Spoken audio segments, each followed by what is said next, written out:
కొన్ని పుస్తకాలు అర్థం కావాలంటే బ్రెయిన్ కన్నా మనసు కావాలి, కొద్ది గొప్ప భావుకత కావాలి. అన్నిటికన్నా మించి మనల్ని మనం మర్చిపోయిన ఇంకొక ప్రాంతంలోకి, ఇంకొక ప్రపంచంలోకి వెళ్ళగలగాలి.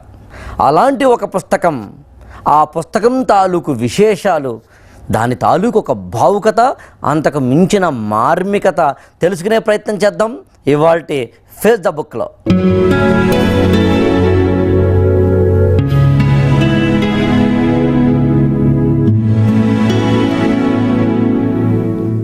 గీతాంజలి, రవీంద్రనాథ్ ఠాగూర్ రచించిన గీతాంజలి.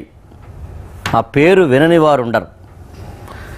ప్రపంచవ్యాప్తంగా అత్యంత గొప్ప విలువైన బహుమతి, సాహిత్యపరంగా ఇతర రంగాలలో నోబెల్ ప్రైజ్. భారతదేశంలో మొట్టమొదటిసారిగా నోబెల్ బహుమతి పొందిన పుస్తకము లేదా రచయిత రవీంద్రనాథ్ ఠాగూర్ రచించిన గీతాంజలి.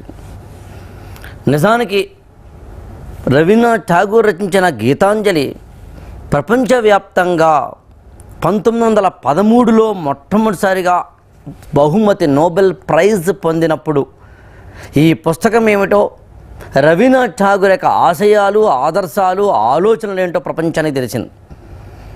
బెంగాలీలో 1910 ఆగస్టు 14న గీతాంజలి అనే పుస్తకం విడుదలైంది. ఆ తర్వాత ఆయనే ఠాగూర్ స్వయంగా ఇంగ్లీష్లోకి అనువదించారు. ఆ అనువాదం 1912లో రిలీజ్ అయింది. దానికే, ఆంగ్ల అనువాదానికే నోబెల్ ప్రైజ్ వచ్చింది. ఈ పుస్తకం, నోబెల్ ప్రైజ్ పొందిన ఈ పుస్తకం చిన్న పుస్తకం, 103 గీతాలు మాత్రమే ఉన్న పుస్తకం. ఈ పుస్తకంలో ఠాగూర్ నోబెల్ ప్రైజ్ని అందుకున్నప్పుడు స్టాక్ హోమ్లో యాక్సెప్టెన్స్ స్పీచ్, అంగీకార ఉపన్యాసం ఒకటి ఇచ్చారు. అది ఈ పుస్తకంలో ఉంది. ఈ పుస్తకంలో ఇంకొక విశేషం కూడా ఉంది. శాంతినికేతన్లో ఆ రోజున నోబెల్ బహుమతి పొందినప్పుడు ఎంత ఉల్లాసభరితమైన వాతావరణం ఉందో దాని తాలూకు ఛాయాచిత్రాలు కూడా ఈ పుస్తకంలో ఉన్నాయి. చాలా నిర్మలమైన వర్చస్సుతో గీతాంజలి రాసుకుంటున్న రవీంద్రనాథ్ ఠాగూర్ తాలూకు ఒక మౌన ముద్ర లాంటి ఛాయాచిత్రం కూడా ఈ పుస్తకంలో ఉంది. అలాగే బెంగాలీలో ఆయన రచించిన మ్యాన్స్క్రిప్ట్, రాత ప్రతి కూడా ఇందులో ఉంది. అందుకు ఈ పుస్తకాన్ని మీ ముందు తీసుకురావడం జరిగింది. ఇంగ్లీష్లో ఉన్న ఠాగూర్ గీతాంజలిని తెలుగులోకి అనేక మంది అనువదించారు, జగ్గయ్య లాంటి వారితో సహా. కానీ గుడిపాటి వెంకటచలం చేసిన ఈ అనువాదం మాత్రం తెలుగులో చాలా చాలా చాలా భిన్నమైంది. ఎందుకంటే అంతకుముందు లేదా ఆ తర్వాత చలం లాంటి వారు ఎవరైతే తెలుగులోకి అనువదించారో ఠాగూర్ గీతాంజలిని, వారు కేవలం అనువాదాలు మాత్రమే చేశారు. కానీ చలం గీతాంజలికి ముందు మాటగా దాదాపు ఒక 30 పేజీలు రాస్తారు. ఇందులో అసలు గీతాంజలి అంటే ఏంటి? కేవలం 103 గేయాలుగా ఉన్న గీతాంజలి నోబెల్ ప్రైజ్ అందుకునేంత విలువైన విషయం అందులో ఏముంది? అసలు ఠాగూర్ గీతాంజలిలో ఏం చెప్పాలనుకున్నారు? మిస్టిసిజంగా పేరొందిన ఒకానొక మార్మిక భక్తివాదం అనే ఒక ప్రక్రియకు కూడిన ఇందులో ఏ అంశాలను ఠాగూర్ చర్చించి ఉండవచ్చు? ఇలాంటి వాటన్నిటికీ భూమికగా, బ్యాక్గ్రౌండ్ ఇన్ఫర్మేషన్గా ఖచ్చితంగా మనకి చలం రచించిన అనువాదం ఉపయోగపడుతుంది. ముఖ్యంగా ఆయన ముందు మాట ఉపయోగపడుతుంది. అందులో ఆయన మాట అంటారు చలం, నేను కలలో ప్రియురాలు కనిపించినప్పుడు ఆమె కోసం వెంపర్లాడిన ప్రియుడిలాగా ఉన్మత్తుడి విధాన నేను గీతాంజలి కోసం వెతికాను అంటారు ఆయన. పిచ్చివాడిలా వెతికాను. అంత మాత్రమే కాదు, గీతాంజలి ఎక్కడో అందరాని లోకాలలో ఉన్న ఈశ్వరుణ్ణి తీసుకొచ్చి నా పక్కన కూర్చోపెట్టింది అంటారు ఆయన. ఈశ్వరుణ్ణి నా పక్కన కూర్చోపెట్టింది అన్న ఒక్క వాక్యం అర్థమైతే గీతాంజలి అర్థమవుతుంది. అంత మాత్రమే కాదు, ఈశ్వరుణ్ణి ఇతరులకు మళ్ళీ ఠాగూర్ ఒక రూపంలో బంధించరు అంటారు ఆయన. చలం గీతాంజలిని అర్థం చేసుకోవడానికి ఇచ్చిన ఈ 2 వాక్యాలు కనుక మనకు అర్థమైతే, అందారాని లోకాలలో ఉన్న ఈశ్వరుని నా పక్కన కూర్చోపెట్టడం ఏంటి, ఈశ్వరుడికి ఒక రూపం ఇవ్వకపోవడం ఏమిటి, ఈశ్వరుణ్ణి ఒక వైణికుడిగా అంటే వీణానాదం చేసే వ్యక్తిగా ఇంకా అద్భుతమైన ఒక ఎక్స్ప్రెషన్ ఇస్తారు ట్యాగూర్. అది ఏమిటి అంటే, బిచ్చమెత్తుకుంటున్న ప్రభువుగా, ఎన్నో వేల అద్భుతమైన కోటానుకోట్ల సంపద కలిగిన సింహాసనం మీద కూర్చున్న ప్రభువు బిచ్చమెత్తుకుంటున్నట్టుగా ఉంటే అతడే దేవుడు అని చెప్పగలిగిన ఒకానొక శక్తి గీతాంజలి వాక్యాలకు ఉంది అని చలం మనకి విడమర్ చెప్తారు. అందుకని చాకుహోంలో ఈయన చెప్పిన ఉపన్యాసంతో కూడిన ఈ పుస్తకాన్ని, ఆ గీతాంజలి ఆర్ద్రతను అర్థం చేసుకునేలా చేసే ఈ పుస్తకాన్ని రెండింటినీ కనుక చదవగలిగితే మనకి అసలైన గీతాంజలి యొక్క ఆత్మ, దానితో పాటు హృదయం కాస్త కూస్తో అర్థమయ్యేందుకు అవకాశం ఉంటుంది. గీతాంజలిలో 103 గీతాలు ఉన్నాయి. అందులో 8వ గీతంలో ఒక మాట ఉంటుంది, ఒంటి మీద రాజవస్త్రాలు, మెడలో బంగారు రత్నాల హారాలు ఉన్న చిన్నపిల్లవాడికి ఆటలో ఆనందం ఏముంటుంది అంటారు ఆయన. ఒంటి మీద రాజవస్త్రాలుండి దాంతోపాటు మెడలో రత్నాల హారాలు ఉంటే, చేతికి ఉంగరాలు ఉంటే అతనికి ఏమి తెలుస్తుంది ఆటలో ఆనందము అన్న వాక్యం కనుక మనకు అర్థమైతే, గీతాంజలిలో ఏం చెప్పదలుచుకున్నాడు ట్యాగూర్ అనేది అర్థమవుతుంది. దేవుడు గురించి లేదా భగవంతుడి గురించి లేదా ఈశ్వరుడి గురించి మనందరికీ ఉన్న కాన్సెప్ట్ ఏంటి? అసలు దైవము అనే భావన అత్యంత ప్రాచీన కాలంలో ఒక వర్షంగానో, ఒక మెరుపుగానో, సూర్యుడిగానో, చంద్రుడిగానో, మొత్తం చుట్టుపక్కల ఉన్న ప్రకృతిలో జరుగుతున్న అనేకమైనవి అర్థం కాక, ఇలా పువ్వులు ఎందుకు పూస్తున్నాయో తెలియదు, ఇలా విత్తనాన్ని చీల్చుకుంటూ మొక్క ఎందుకు వచ్చిందో తెలియదు, ఈ గంగమ్మ కావచ్చు, గోదారమ్మ కావచ్చు, ఎక్కడి నుంచి వస్తుందో తెలీదు, జలజల సలసల గలగల పారుతుంది, ఎందుకో తెలియదు. నాకు దాహం వేస్తున్నప్పుడేమో దాహాన్ని తీరుస్తోంది, నాకు ఆకలి వేస్తున్నప్పుడేమో ఈ చెట్టు పండు నాకు ఆకలి తీరుస్తోంది. ఎవరిచ్చారు వీళ్ళు? ఎక్కడి నుంచి వచ్చాయి? ఎలా వచ్చాయి?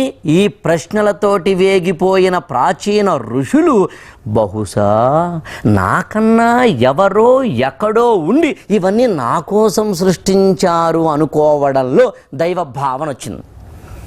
దైవ భావన ఎప్పుడైతే వచ్చిందో, ప్రకృతిలో ఉన్న చుట్టూ ఉన్న ప్రతి దాంట్లోనూ దైవత్వం చూడడం అనేది ఎప్పుడైతే ప్రారంభమైందో, కొంతకాలం పోయిన తర్వాత ఈ దైవ భావన అనేది ఎలా ఉంటుంది, ఎవరితో ఉంటుంది, ఎక్కడుంటుంది అనేది చాలామందికి తెలియదు. కాబట్టి అది ఒక అబ్స్ట్రాక్ట్ అంటాం, అంటే అమూర్త భావనలో ఉంటుంది. కాబట్టి నీ మీద నాకు ప్రేమ ఉంది అన్నది ఒక అమూర్తమైన భావన.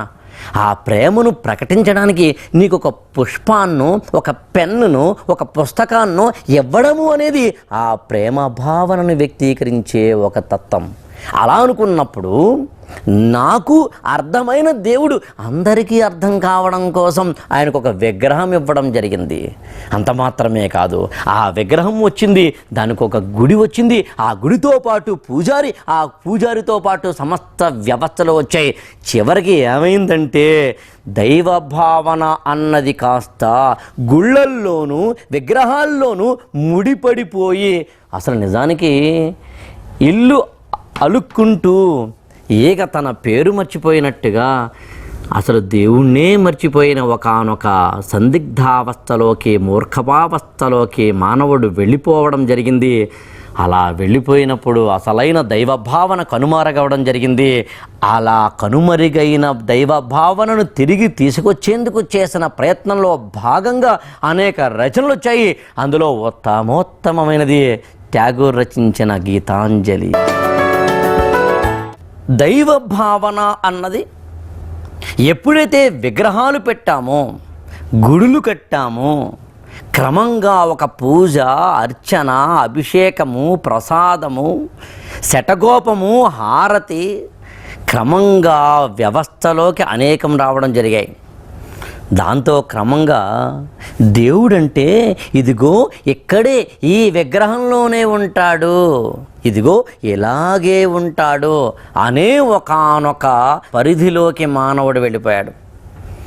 దేవుడంటే నా కోరికలు తీర్చేవాడు, నన్ను రక్షించేవాడు అనే ఒకానొక స్వార్థంలోకి వెళ్ళిపోయాడు. ఇంకా దారుణం ఏంటంటే, గుడికి వెళ్ళిన తర్వాత ఆ దేవదేవుడి మీద నాకు శ్రద్ధ భక్తి కలగడం మానేసి మెట్లెక్కిన తర్వాత లోపలికి వెళ్ళిన తర్వాత క్యూలో వెళుతున్నంతసేపు కొట్టుకోవడం తిట్టుకోవడం లౌకికపరమైన వాటితోటే ముడిపడిపోతూ ఉండి అక్కడికి వెళ్ళిన తర్వాత క్షణికమై శాశ్వతమైన దివ్యానుభవాన్ని ఆ దేవుణ్ణి చూస్తున్నప్పుడు కళ్ళల్లో ఒక విధమైన భావోద్రేకంతో కూడిన ఆనంద బాష్పాలు కలగడం మానేసి నేను నీకు ఇంత ఇచ్చుకుంటాను, నువ్వు నాకేమి ఇచ్చుకుంటావు, నీకు దేవుణ్ణి కిందకి దించేసిన ఒకానొక సంకుచితమైన మూర్ఖత్వపు మానవ పరిమితమైన ఆలోచన ధోరణి మీద ఏదైనా ఒక తిరుగుబాటు జరిగితే అదే గీతాంజలి గేయాలు, గీతాంజలిలో ఉన్నది అది అని అర్థం చేసుకుంటే చాలు. అందుకని గీతాంజలిలో ఆయన ఒక మాట అంటారు, నేను అలా ఉన్నాను, పడుకుని ఉన్నాను, నా పక్కనే వచ్చి కూర్చున్నాడు దేవుడు, తీరా చూస్తే నాకు మెలకువ రాలేదు, దురదృష్టం పాపిష్టి నిద్ర.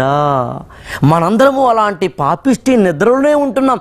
దేవుడు ఇక్కడున్నాడని ఇందుగలడు అందులేడన్న సందేహము వలదని తెలుసుకోకుండా అడుగడుగున గుడి ఉంది, అందరిలో గుడి ఉంది, ఆ గుడిలో దీపం ఉంది, అది ఏ దైవమని తెలుసుకోకుండా దేవుడు అనే ఒక కాన్సెప్ట్ని అర్థం చేసుకోకుండా ఉండే ఒకానొక విధమైన మూర్ఖత్వపు ఆలోచనల మీద తిరుగుబాటు, ఒక చైతన్యాన్ని తీసుకొచ్చే ప్రయత్నం ఖచ్చితంగా గీతాంజలిలో జరిగింది.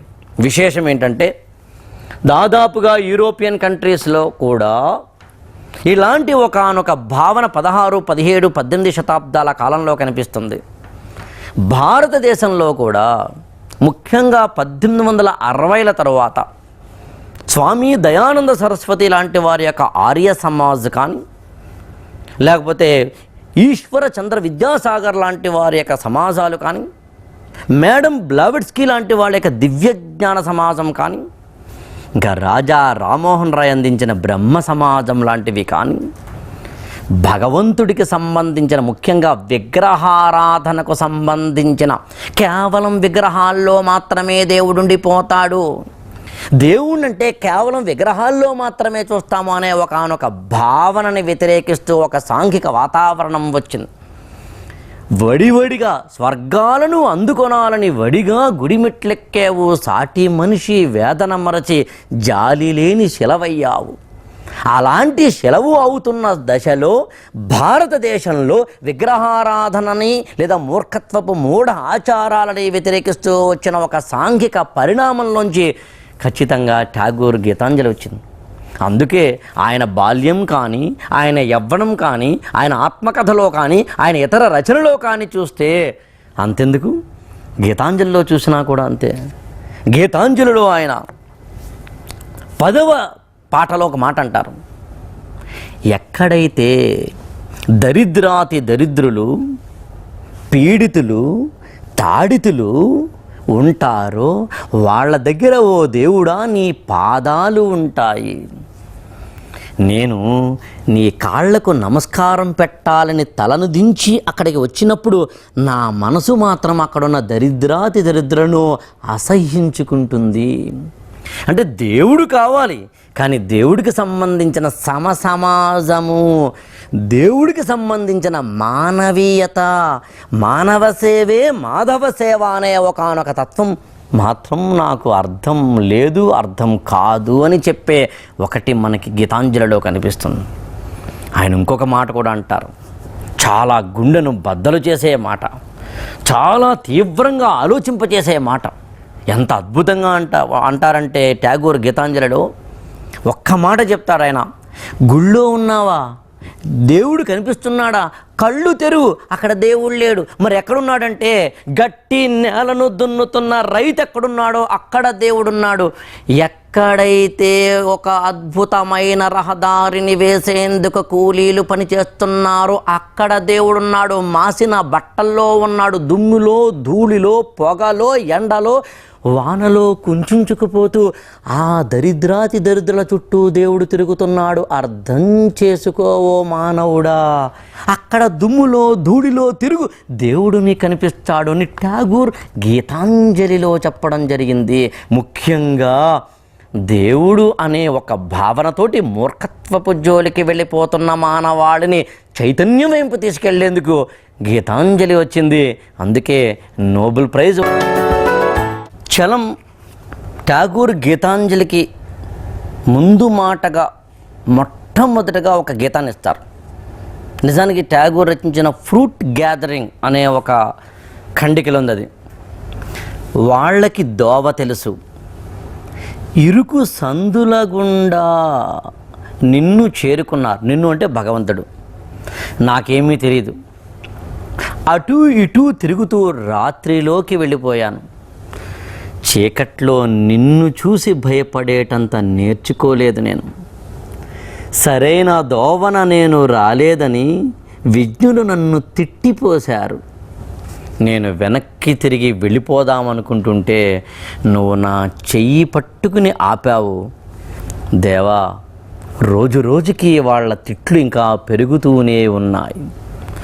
వాస్తవానికి ఈ ఒక్క ఖండిక అర్థమైతే గీతాంజలి యొక్క స్పిరిట్ మనకు అర్థమవుతుంది. వాళ్ళకి దోవ తెలుసు, కానీ ఇరుకు సందుల గుండా, ఇక్కడ ఇరుకు సందులు అంటే దేవుడు గుడి కోసం మనం వెళ్ళే ప్రయత్నం, చుట్టూ ప్రదక్షిణ, పూజలు, పునస్కారాలు, ఇరుకు సందుల గుండా వాళ్ళు వెళ్ళారు. వాళ్ళు నీ దగ్గరికి వచ్చారు. నాకు అవేం తెలియవు. కర్మ మార్గము, జ్ఞాన మార్గము, భక్తి మార్గం, దేవుడి విషయంలో ఏ పని ఎప్పుడు ఎక్కడ ఎలా చేయాలి, కర్మ. అసలు దేవుడనే ఆయన ఎక్కడుంటారు, ఎలా ఉంటారు, ఆయన లీలలేంటి, విలాసాలేంటి, కథలేంటి, జ్ఞానం, నాకు అవేమీ తెలియవు. భక్తి మార్గం నాకు తెలిసిందల్లా చీకట పగల, ఎలా వెళ్ళాలి, ఎలా వెళ్ళకూడదు, ఎప్పుడు రావాలి, ఎప్పుడు రాకూడదు, అసలు నాకు ఏమీ తెలియదు దేవా. కానీ నీ గడపను మాత్రం చేరుకున్నాను. కానీ దారుణం ఏంటంటే నాది సరైన తోవ కాదు. నిర్విజ్ఞులు, తెలివైన వాళ్ళు, మతమౌఢ్యాలతోటి కుంచుకుపోతున్న వాళ్ళు, దేవుడితోటి వ్యాపారాలు చేస్తున్న వాళ్ళు, దేవుడినే ఒక వ్యాపార ఆయుధంగా మలుచుకుంటున్న వాళ్ళు, అలాంటి వాళ్ళు నన్ను తిట్టిపోశారు. కానీ ఎప్పటికైనా ఎదిగేది, నిలిచేది, ఉండేది, శాశ్వతమైన వెలుగునిచ్చేది భక్తి మార్గం, మార్మికమైన భక్తి మార్గం. అందుకే ఈశ్వర, నువ్వు నా చెయ్యి పట్టుకుని అలా నీ పక్కనే కూర్చోపెట్టుకున్నావు. నిజానికి స్టాక్ హోమ్లో గీతాంజలి తనకు నోబెల్ ప్రైజ్ని అందించిన తరువాత ఆయన ఇచ్చిన ఉపన్యాసం ఇందులో ఉంటుంది. ఆయన చెప్తారు, ఠాగూర్ ఓ రోజు శాంతినికేతన్లో నేను అలా కూర్చుని ఉన్నప్పుడు కాస్త స్నేహితులతోటి అక్కడి నుంచి అటవీ ప్రాంతానికి వెళ్ళే ప్రయత్నం చేస్తున్నప్పుడు ఒక కేబుల్ గ్రామ్, మనకి టెలిగ్రామ్ ఎలాగో కేబుల్ గ్రామ్ వచ్చింది. తర్వాత చూద్దాంలే నేను జేబులో పెట్టుకుంటే నా మిత్రుడు ఒక యూరోపియన్ అన్నారు, లేదు చూడండి కేబుల్ గ్రామ్ అంటే ఇంపార్టెంట్ మెసేజ్ అయి ఉండాలి. నేను ఓపెన్ చేస్తే నాకు నోబెల్ ప్రైజ్ వచ్చింది అని. ఆ రోజున నేను టెర్రస్ మీదకి వెళ్ళి ఒంటరిగా నిర్మలమైన ప్రశాంతమైన వాతావరణంలో నాకు నోబెల్ ప్రైజ్ రావడము నేను అర్హుణ్ణేనా అని ఆలోచించడం మొదలుపెట్టాను. అప్పుడు నేను గీతాంజలి అనే రచన ఎలా జరిగిందనే నేపథ్యంలోకి వెళ్ళాను. నా గత 15 ఏళ్ళుగా ఈయన 52 వయసులో వచ్చింది నోబెల్ ప్రైజ్. నా భారతదేశపు నక్షత్రాల కింద కూర్చుని నేను అలా ఆలోచిస్తున్నప్పుడు దేవుడు విగ్రహంలో లేడుగా, దేవుడు నాకు దాహం తీరుస్తున్నప్పుడు మంచినీళ్ళల్లో నాకు ఆనందాన్ని ఇస్తున్నప్పుడు పక్షి కులాయంలో నాకు అద్భుతమైన మానసిక వేదన నుంచి బయటపడేసేందుకు ఆ వెన్నెలలో, ఆ వెన్నెల వర్షంలో, ఆ అమృతంలో దేవుడు కనిపిస్తున్నాడే, ఇలా దేవదేవుడు ఇన్ని లోకాలలో కనిపిస్తున్నాడని పులకించిపోయినప్పుడు నా గీతాంజలి గీతాలుగా నాకు వచ్చాయి. అవే నేను ఇలా ఇచ్చాను. అందుక ఓ పాశ్చాత్య దేశీయులారా, నా జాతి వేరు, నా భాష వేరు, అన్నింటికన్నా మించి నా దేశం వేరు. ఇవాళ వలస దేశంలో ఉన్నాను నేను. అప్పుడు ఇంకా మనకి భారతదేశానికి స్వాతంత్ర్యం రాలేదు, 1913 కాబట్టి నేను వలస దేశంలో ఉన్నాను. అయినా మీరు గుర్తించి ఇవ్వడము అంటే అర్థం దైవతత్వానికి సంబంధించిన ఆధునిక యుగంలో ఉన్న ఏదైతే ఒకానొక సందర్భం ఉందో, ఏదైతే ఒకానొక మూర్ఖత్వం ఉందో, ఏదైతే ఒకానొక అజ్ఞానం ఉందో దాన్ని పటాపంచలు చేసే, ఇవాళ మాకు నలంద పటలీపుత్రం లాంటి విశ్వవిద్యాలయాలు ఒకప్పుడు ఉండేవని చెప్పుకునే వాళ్ళం. అలాంటి ఒక విశ్వవిద్యాలయంగా శాంతినికేతన్ లాంటివి వచ్చేందుకు నేను చేస్తున్న ప్రయత్నంలో భాగంగా ఈ నోబెల్ ప్రైజ్ నుంచి వచ్చిన సొమ్ముని దానికి ఇవ్వాలనుకుంటున్నాను. ఓ పాశ్చాత్య దేశీయులారా, రండి, నా దేశం గొప్పది, నా దేశంలో అందించబడిన విజ్ఞానం చాలా గొప్పది, దానికి సంబంధించిన వివరాలను తెలుసుకునే ప్రయత్నం చేయండి. బహుశా అందుకు మీరు నాకు నోబెల్ బహుమతితోటి సత్కరించి ఉండి ఉంటారు. భారతదేశంలో మొట్టమొదటిసారిగా, ఆ మాటకు వస్తే నాన్ యూరోపియన్స్లో మొట్టమొదటిసారిగా నోబెల్ ప్రైజ్ అందుకున్న ఠాగూర్ చెప్పిన మాటలవి. అది అర్థం చేసుకుంటే గీతాంజలి ఇంకా బాగా అర్థమవుతుంది. 35వ గీతంలో అనుకుంటా ఒక మాట అంటారు ఆయన, where the mind is without fear, ఎక్కడైతే మనసు నిర్భయంగా ఉంటుందో, where the head is held high, ఎక్కడైతే తలెత్తుకు తిరగగలుగుతామో, where the knowledge is free, ఎక్కడైతే స్వేచ్ఛాయుతంగా జ్ఞాన సముద్రం ఉంటుందో అక్కడికి నా దేశాన్ని తీసుకువెళ్ళు అంటూ చెప్తున్న ఒకటి గీతం ఉంటుంది. అది బాలాంతరపు రజనీకాంతరావు గారు చాలా అద్భుతంగా తెలుగులో ఆవిష్కరించడం జరిగింది. చిత్తమెచ్చట భయశూన్యము, శీర్షమెచ్చట ఉత్తుంగము, జ్ఞానమెచ్చట ఉన్ముక్తము, గృహ ప్రాచీవరమ తన ప్రాంగణ తలమన దివారాత్ర మృత్తికా రేణువుల క్షుద్రఖండములు కాదో, వాక్కులు ఎచ్చట హృదయోద్గచోస్పశము నుండి వెలువడుచుండను, కర్మధారయట అజస్ర సహస్ర శతవిధాల చరితార్థంపై అనివారిత స్తోత్రంపై దశ దిశలా వెలుగుచుండును. అలాంటి ప్రాంతంలోకి దేవుడా నా దేశాన్ని తీసుకువెళ్ళు అంటారు ఆయన. ఈ కవిత్వం అర్థమైతే ఈ దేశం, ఈ దేశపు తాలూకు ప్రాచీనత, దాంతోపాటు ఉన్న ఆధ్యాత్మిక విలువలు, దాని వెనకాల ఉన్న జ్ఞానపు రహస్యాల్ని గీతాలలో, అందమైన పదాలలో అల్లి మన ముందు ఠాగూర్ పెట్టడం జరిగింది. ప్రతి దాంట్లోనూ, అందులో ఉన్న మొట్టమొదటి దాంట్లోనే అంతమైన ఆనందం నీది, అంతమైన ఆనందాన్ని అందించావు. నా గుండె పాత్ర ఎప్పుడైనా కేవలము రిక్తంగా ఉండిపోతుంది అనుకుంటే నువ్వు అమృతంతో నింపుతావు కదా, నాకు ఎన్ని ఇచ్చావో అంటాడు. నిజమే కదా. కొమ్మ కొమ్మకు, రెమ్మ రెమ్మకు, ఎవరు చెప్పేరమ్మ ఈ కొమ్మకు, పూలిమ్మని రెమ్మ రెమ్మకు. ఈ మొత్తం ప్రకృతిలో ఆ దైవత్వ భావనను అర్థం చేసుకోమని ఠాగూర్ గీతాంజలిలో ప్రతి పద్యంలోనూ, ప్రతి పదంలోనూ చెప్తారు. ఒక్కొక్క చోట ఒక్కొక్క విధంగా చెప్తారు. ఒక్కొక్కసారి దేవుణ్ణి ప్రియుడిగా చూస్తాడు, ఇంకొకసారి ప్రియురాలిగా చూస్తాడు. దేవుడు అమృతానందాన్ని నింపుతున్న విధానాన్ని చూస్తాడు.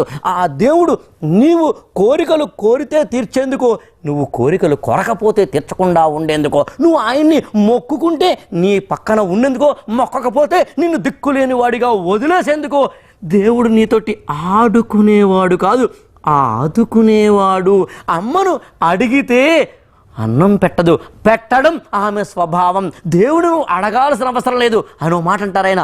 యాచకుడు అవుతావేంటి దేవుడితోటి. ఇంకొక చోట ఇంకా అద్భుతమైన మాట అంటారు. అసలు దేవుడా, నువ్వు లేకపోతే నేను బతకపోవడం మాత్రమే కాదు, నేను లేకపోతే నువ్వు లేవు. ఆత్మ గౌరవం కూడా భక్తి తత్వంలో ఉందని, దేవుడి ముందు మోకరిల్లడము అంటే కోరికల కోసం కాదని చెప్పిన మహోన్నతమైన పుస్తకం ఏదైనా ఉంది అంటే అది ఖచ్చితంగా భారతీయ సాహిత్యంలో గీతాంజలి అని చెప్పుకోవచ్చు.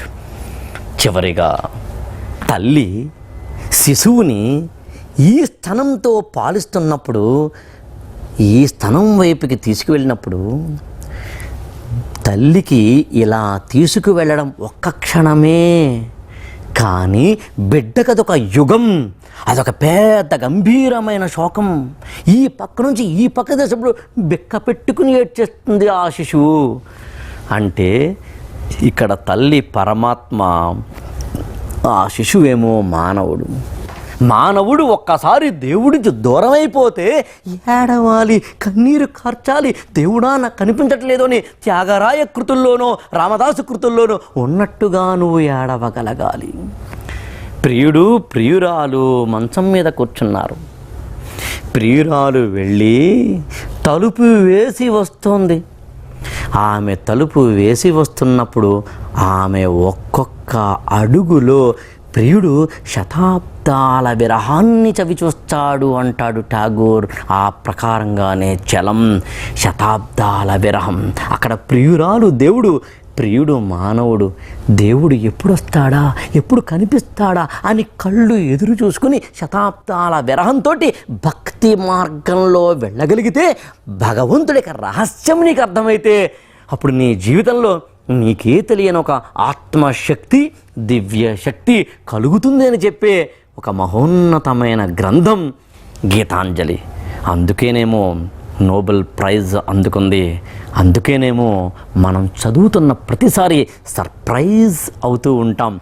అందుకనేమో గీతాంజలిలో ఉన్న గీతాలు చదువుతూ ఉంటే అణువు ఏదో తెలియని దివ్య శక్తితోటి పులకించిపోతూ ఉంటుంది. అలాంటి గీతాంజలిని ఎన్నిసార్లు చదివితే అన్నిసార్లు మరో ఉన్నత లోకంలోకి, ఉదాత్త ప్రపంచంలోకి తీసుకువెళుతుంది.